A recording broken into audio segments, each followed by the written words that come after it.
सर्दियों की एक ठंडी शाम थी। दिल्ली की सड़कें धुंध में डूबी हुई थी। काम से लौटते वक्त अंशुल का ऑफिस से निकलते निकलते देर हो चुकी थी। रोज की तरह उसने अपनी बस पकड़ने के लिए जल्दी जल्दी कदम बढ़ाए, लेकिन उस दिन कुछ अलग था। बस स्टॉप पर पहुंचते ही उसे पता चला कि उसकी नियमित बस, जो रोजाना उसे घर तक छोड़ती थी, खराब हो गई थी और उसे अगली बस का इंतजार करना होगा। बस स्टॉप पर खड़े खड़े ठंड और धुंध ने अंशुल को परेशान कर दिया था। तभी अचानक सामने से एक पुरानी जर्जर बस आती हुई दिखी। बस के सामने बड़े बड़े अक्षरों में लिखा था 4 फाइन। ये बस अंशुल ने पहले कभी नहीं देखी थी। अजीब बात यह थी कि बस में ज्यादा लोग भी नहीं थे। ड्राइवर ने उसे देखकर दरवाजा खोला और अंशुल बिना ज्यादा सोचे बस में चढ़ गया। बस के अंदर का माहौल अजीब था। सीटें पुरानी और टूटी फूटी थीं, खिड़कियों पर जाले जमे हुए थे और हवा में एक घुटन भरी सी ठंडक महसूस हो रही थी। अंशुल ने अपने कोट को कसकर पकड़ा और पीछे जाकर खिड़की के पास की सीट पर बैठ गया।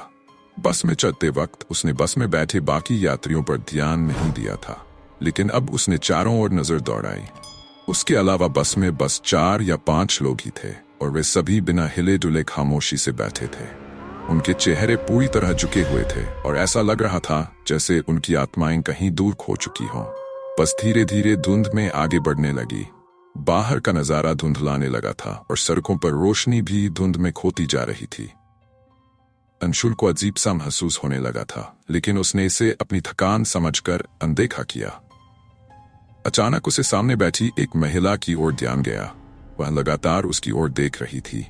उसका चेहरा बेहद पीला और उसकी आंखें खाली लग रही थीं, जैसे उनमें कोई भावना ही न बची हो।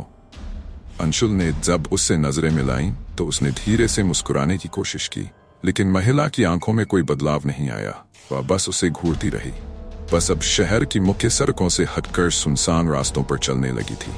अंशुल ने देखा कि बस उस रास्ते पर जा रही है जो उसके घर की दिशा में नहीं था। उसने जल्दी से अपने फोन की तरफ देखा ताकि लोकेशन चेक कर सके, लेकिन हैरानी की बात थी कि फोन में सिग्नल नहीं था। यह बस कहां जा रही है? अंशुल ने घबराते हुए ड्राइवर से पूछा। ड्राइवर ने उसकी बात पर कोई जवाब नहीं दिया। वह अपने सामने के शीशे से एकटक देखता रहा, जैसे उसने अंशुल की आवाज सुनी ही नहीं हो। अब अंशुल का दिल तेजी से धड़कने लगा था। उसने बस की खिड़की से बाहर झांकने की कोशिश की, लेकिन बाहर सिर्फ धुंध और अंधेरा था।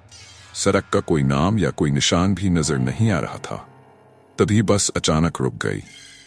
अंशुल ने चौंक कर देखा और देखा कि बस के बाहर कोई स्टेशन या बस स्टॉप नहीं था। बस किसी वीराने में खड़ी थी। बस का दरवाजा धीरे धीरे खुला और सामने से एक आदमी अंदर आया। उसकी चाल धीमी और अनिश्चित थी, जैसे वह कोई बहुत पुराना यात्री हो। वह आदमी भी बाकी यात्रियों की तरह खामोश और निर्जीव लग रहा था। वह सीधा बस की आखिरी सीट पर जाकर बैठ गया।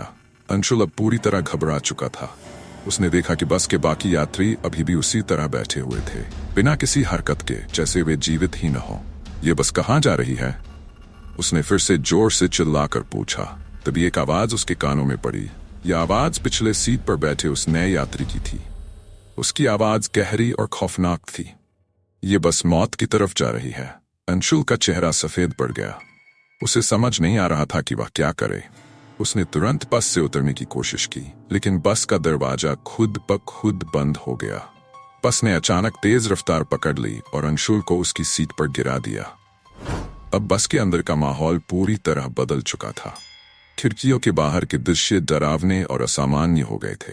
सड़कों पर काले साये दौड़ते दिख रहे थे और हवा में चीखों की आवाजें गूंज रही थीं। बस के अंदर बैठे यात्री अब धीरे धीरे अपनी जगह से हिलने लगे थे। उनके चेहरे मुड़े हुए और विकृत हो गए थे और उनकी आंखें पूरी तरह सफेद हो चुकी थीं। अंशुल को अब समझ आ चुका था कि वह किसी डरावने जाल में फंस चुका है। उसने हिम्मत जुटाकर बस के ड्राइवर के पास जाने की कोशिश की, लेकिन उसके कदम जैसे जाम गए थे। वह बस की सीट से उठ नहीं पा रहा था। तभी बस का ड्राइवर उसकी ओर मुड़ा। ड्राइवर का चेहरा अब इंसानी नहीं रह गया था। उसकी आंखों की जगह खाली गड्ढे थे और उसकी त्वचा बुरी तरह जली हुई लग रही थी। तुमने इस बस में कदम रखा है तो अब तुम कभी वापस नहीं जा सकते।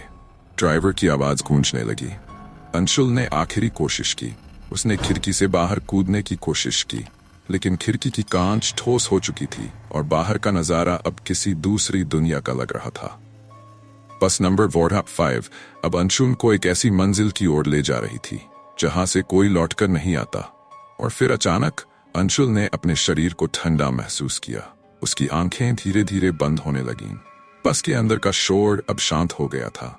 बाकी यात्री अब एक बार फिर अपनी जगह पर खामोशी से बैठे हुए थे, जैसे कुछ हुआ ही न हो। सुबह की पहली किरण के साथ दिल्ली की सड़कों पर बस नंबर 45 एक वीरान मोड़ पर खड़ी थी। लेकिन इस बस में कोई नहीं था। सीटें खाली थीं और ड्राइवर की जगह भी खाली थी। कहते हैं कि बस नंबर 45 एक रहस्यमय बस है जो केवल उन लोगों को दिखाई देती है जिनकी जिंदगी में कोई अधूरापन या अंधेरा होता है। जो इसमें चढ़ जाता है वह कभी वापस नहीं आता। सिर्फ उनकी कहानियां और खो जाने वाले यात्रियों की गुमशुदगी की खबरें पीछे रह जाती हैं।